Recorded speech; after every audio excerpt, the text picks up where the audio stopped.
Okay. Krishna జిల్లా కోడూరు మండలం ఆనగడ్ నియోజకవర్గం కోడూరు మండలం నుంచి కూటమి గెలిచిన ఆధ్వర్యంలో వైకుంఠపురం వచ్చి మంగళగిరి ఆఫీస్కి వెళ్ళి వైకుంఠపురం వచ్చి ఇంటికి తీసుకుంటున్నాను చెప్పుకున్నా. కూటమి గెలిచినప్పుడు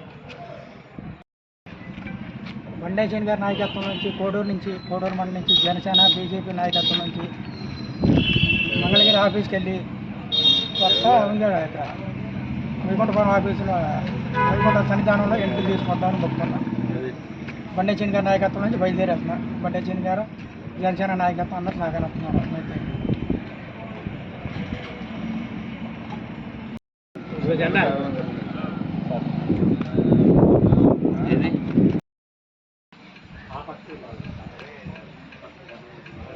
జరగమాను